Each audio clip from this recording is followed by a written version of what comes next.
stand 6 feet away from you and talk really loud. That's right, because We don't have any. there are 3 sign-in sheets. Orange is nursing for anybody who has a license. And that yellow color is rehab. They have licenses too. And the green is for dietary and environmental services. That makes it easier for me to give you credit. So it's not life or death, but if you love me, please sign in on the right sheet. And I know you do. Andy, if I knew it was the 70s, remember, I would have dressed up and I would have been exempt a drug test. Because we would have to give everybody a drug test. According to the culture. Are you going to wear your elevator shoes? I want to know. Well, Sam, I didn't have any go-go boots, so I couldn't wear them. Elevator shoes? Joyce, we were much thinner in the 70s, weren't we? I was. I don't remember the 70s.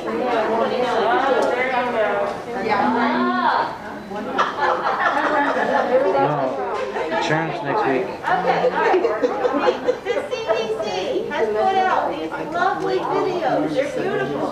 And they are requiring that all nursing home employees watch them. So here's the first one.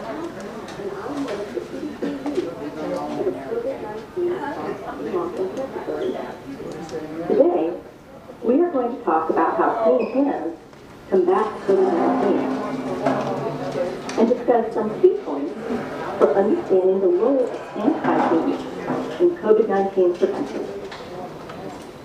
This is part of the key COVID-19 prevention messages for frontline long-term care staff.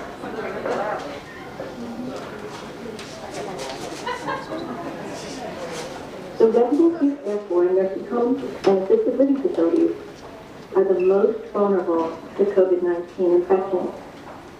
Because of their age, frailty, and chronic medical needs, nursing home residents are more likely to have severe illness leading to hospitalization and death. 8 out of every 10 deaths from COVID-19 have occurred in adults over 65 years of age. We all must take action now to protect them. You've probably heard a lot about hand hygiene before, but did you know that nursing staff can touch up to 15 different surfaces during a single care interaction? That means an average nurse working with 5 residents each hour would be expected to touch over 900 surfaces during a shift. Viruses, like the coronavirus causing COVID-19, bacteria, including C. diff, and other germs can all be spread from our hands to our residents, their care equipment, and other surfaces in the room. Cleaning our hands often during these interactions contains their spread. There are 4 important moments when you must clean your hands. Before any contact with the resident or their environment. Before every clean procedure, such as placing a urinary catheter or a peripheral IV. After handling soiled items or body fluids, including after emptying a urinary catheter collection bag, and after touching the resident or his or her environment. If you clean your hands at each of these moments, you will be doing your best to protect your facility.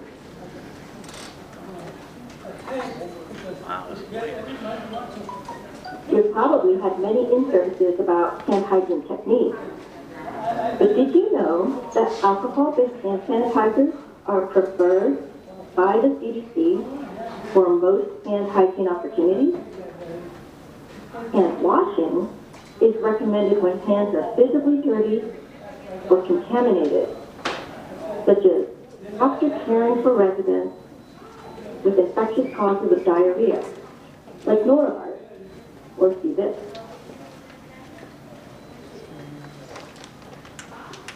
Why does CDC prefer alcohol-based hand sanitizers? Well, it's because they are extremely effective against coronavirus, influenza, and many antibiotic-resistant germs. In fact, studies have shown hand sanitizer is more effective than washing hands with soap and water. Why? Because the alcohol hand rubs and gels start killing germs immediately. These products are easy to use because they coat the surfaces of your hands and aren't relying on perfect techniques or a certain amount of time. Also, you can put up hand sanitizer dispensers all over the building, at the bedside even, which is hard to do with sinks. And the good news is that hand sanitizers are less drying and less hard on your skin than constantly washing your hands with soap and water. We don't always think about it, but our nails can actually provide a safe space for germs to hide, away from the killing effects of soap or sanitizers.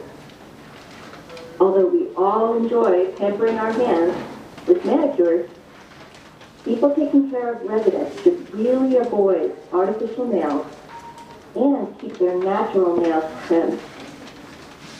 That way, we aren't taking a chance that our hand hygiene isn't effectively getting rid of all the germs. We all use a lot of gloves during resident care, but we have to remember that while gloves protect our hands, they are not a substitute for hand hygiene. We should be cleaning our hands after every glove removal and making sure we don't accidentally use the same pair of gloves with more than one resident. We don't realize how much we touch faces, our hair, or our clothing during the day. So be mindful of what you're touching, and definitely don't touch yourself or reach into your pocket with gloved hands. Also, although we are trying to conserve our use of personal protective equipment, we should not be washing gloves with soap and water to try to use them again. So remember, clean hands protect everyone. You, your residents, and even your family. Do your part to stop the spread of COVID-19 by cleaning your hands frequently and reminding others to do the same. We are all in this together, and sometimes it helps to have a friendly reminder when we get busy. Support your residents in cleaning their hands too, before meals, after toileting, and throughout the day. If they have clean hands, then everything around them also stays a little cleaner. Bring your good hand hygiene practices home as well, so you, your family, and your community all stay safe. Here are links to a variety of resources available on the CDC website. They provide more information about COVID-19. I thought it was pretty interesting about one nurse and how many germs and the 900 and whatever for 5 patients, and we're doing our nurses are taking care of.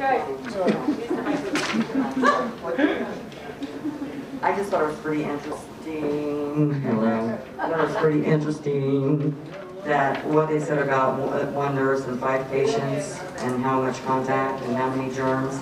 And our nurses are treating 20 patients so a day. So That's 5 patients an hour.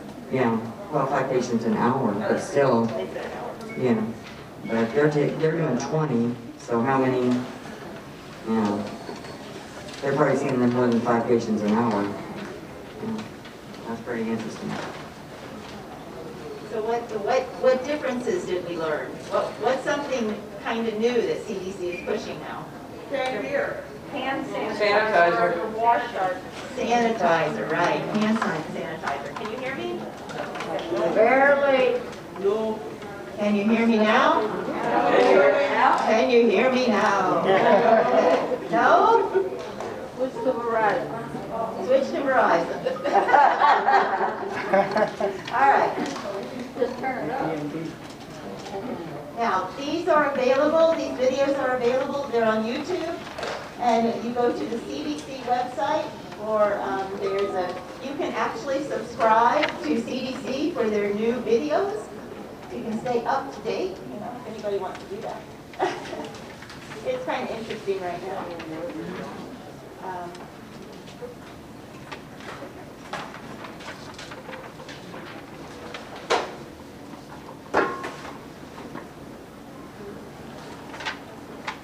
It was making a buzzing Hi, sound. my name is Tara Jacobs-Lipka.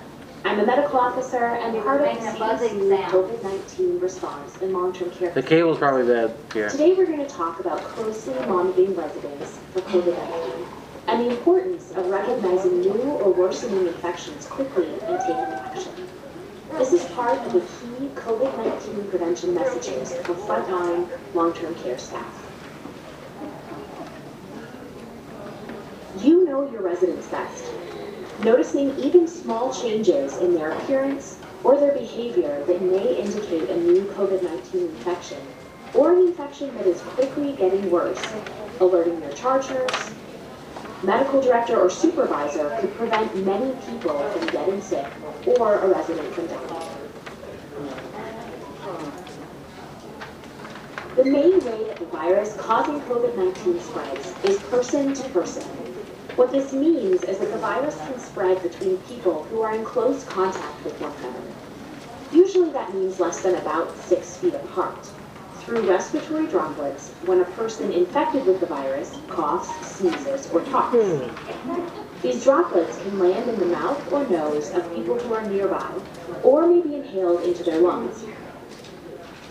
An infected person may be able to spread the virus even if they don't have symptoms.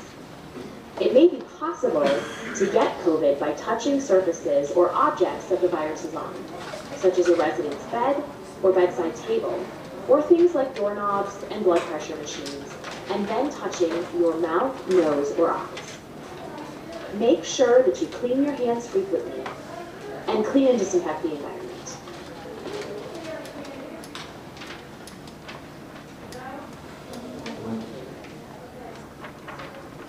COVID-19 can be spread easily in long-term care facilities, including nursing homes, assisted living, and other residential care settings, and can spread between residents, healthcare personnel, and others working in the building. The earlier you can identify sick residents, the faster you can prevent COVID-19 from spreading throughout the building. This can keep both you and your residents healthy. As an important reminder, sick healthcare personnel and other staff, some who may not have symptoms, are the most likely way that COVID-19 has made its way into buildings. It is for this reason that wearing your surgical mask at all times and not working when sick is so important.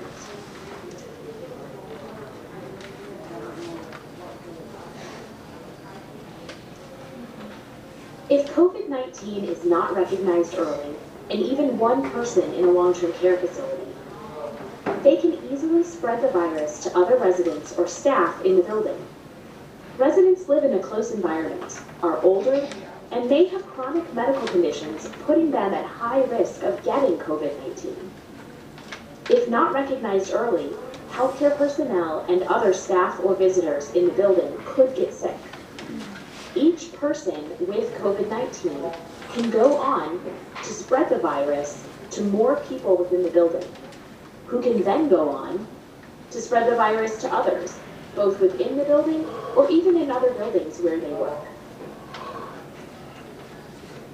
But when COVID-19 is recognized early through monitoring residents each day for fever and changes that may indicate a new infection, and immediately putting infection prevention practices into place, such as having the residents stay in their room, and healthcare personnel using personal protective equipment, or PPE, you can help keep COVID-19 from spreading throughout the building and making many people sick. In this picture, you can see that when COVID-19 was found early, only a few people in orange got sick, while most other people in gray were able to stay healthy. Social distancing and wearing cloth face coverings by residents may help prevent spread as well. This is why you should be monitoring your residents every day for signs, symptoms, and changes in their appearance or behavior that may indicate COVID-19. You should take your residents' temperature every day, and even more often if you are concerned. A temperature of equal to or more than 100 degrees Fahrenheit, or multiple temperatures of 99 degrees Fahrenheit, should trigger a warning that this resident may have COVID-19. Ask residents to tell you if they aren't feeling well.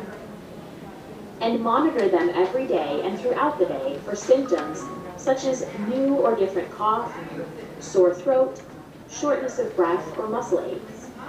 Older adults may not show typical symptoms, so be on the lookout for symptoms such as new or worsening discomfort or tiredness, new dizziness, chills, headache, or diarrhea. You know your residents the best. So any change from their usual baseline should be a warning that they might have COVID-19, and you should immediately notify your charge nurse or supervisor. Send the resident to their room and use PPE when you are caring for the resident. A separate presentation on PPE is available and has more details on which PPE to use and how to use it to keep yourself safe.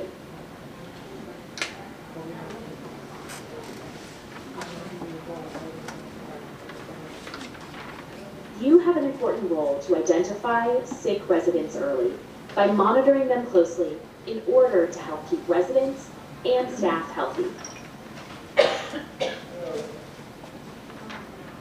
Unfortunately, we have seen sick residents during the COVID-19 outbreak develop severe illness very quickly. Sick residents must be monitored very closely in order to make sure they have the support that they need, or identify when a higher level of care is needed. You should monitor sick residents at least 3 times daily by checking their vitals, including oxygen saturation with a pulse ox machine at each shift. Again, you know your residents the best, so if they look different or worse to you in some way, please report these findings immediately to your charge nurse, a clinician, or supervisor so that the resident can be evaluated. Keeping a close eye on your residents can help identify infections as early as possible to prevent spread of COVID-19 and identify residents with serious illness who may need a higher level of care.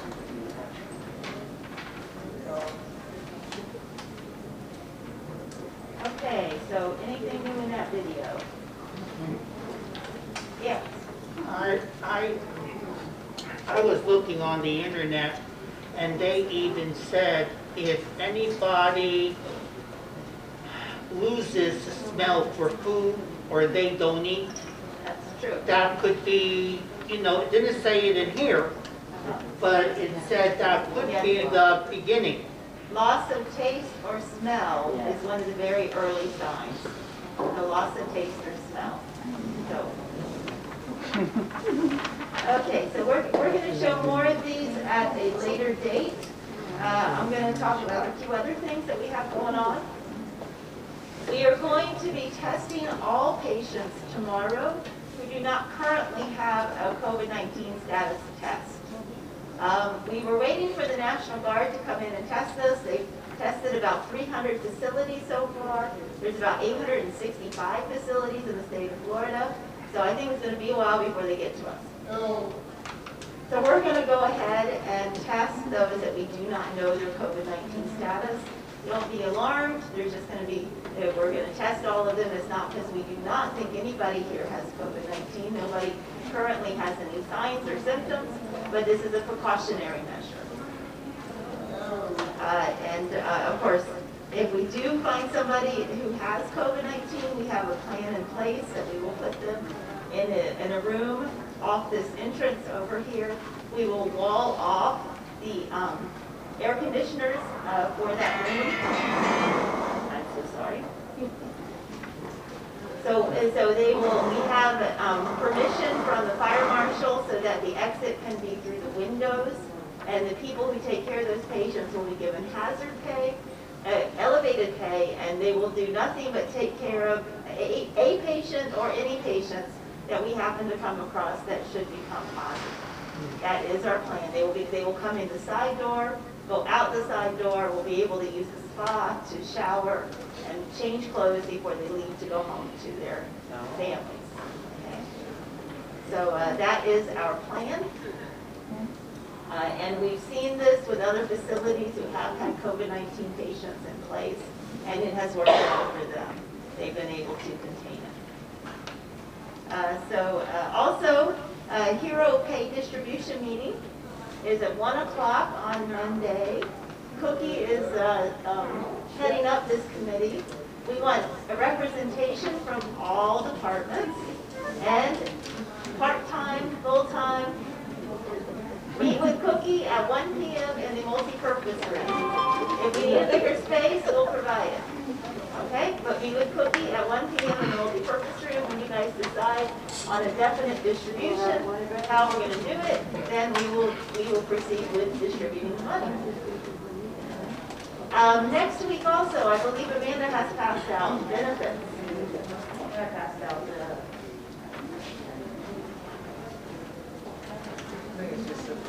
So next week is open enrollment. Can everybody hear me, or do I need this? So open enrollment is next week. It is going to be very different this year. We're trying to limit contact. You guys will all be sent an email from Employee Navigator. I have also posted it on Paylocity. It's going to show you a video explaining all the benefits, what is the basic outline of each medical, dental, vision, critical illness, accidental, you name it. They're going to put an outline to it. There are some underlying questions that may not be answered, so we're providing a support team, myself and one other person. I listed the times, Monday, May 11th, from 6 a.m. to 9 a.m. We'll also be here 1:30 to 4:30 p.m.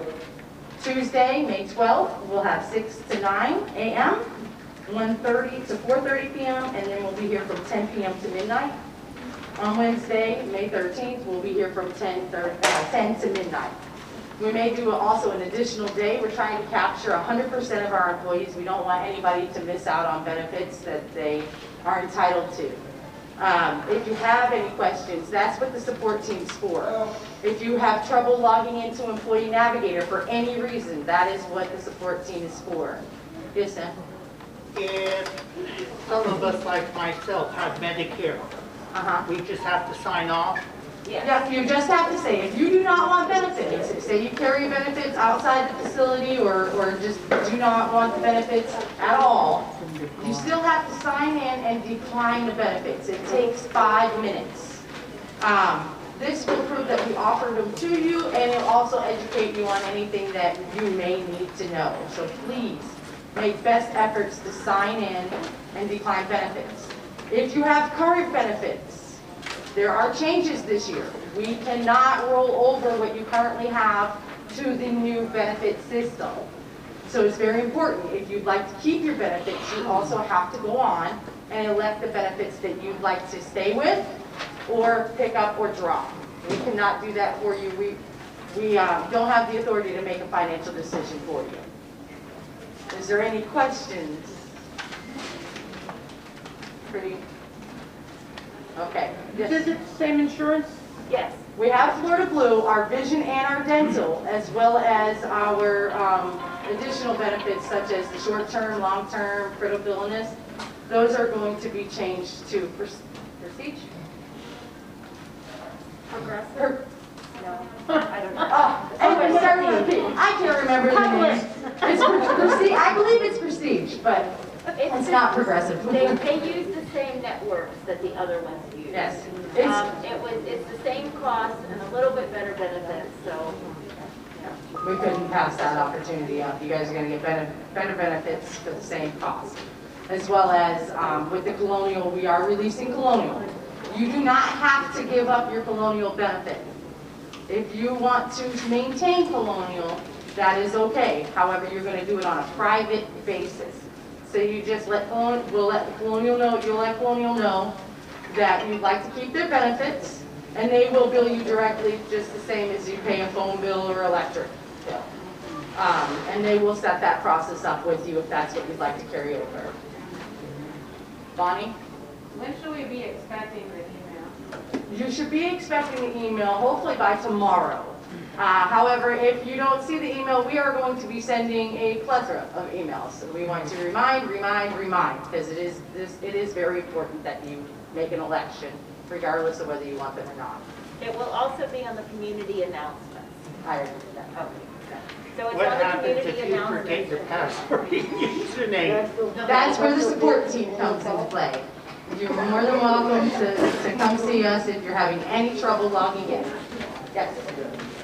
So, this new person doesn't have like hospitalization, accident? Yes, they do. Okay, so if you only then you can drop the Colonial. That's correct. Okay. If you are going with the new company for the short-term, long-term disability and other, then you just roll over. You say, okay, I'd like this benefit. You don't have to do anything else. Any other questions? Good. Well, you guys all know where we're located, so if you have any questions, give us a call, email us, post it on the community website, or come see us, and we'll do our best to answer the questions as quickly as we can. How many employees have you got? When people? 230. 230 employees. How many? Yes, ma'am. You said 250. That's active. I ain't talking about. 230 active employees. Yes, ma'am. Who is this saying?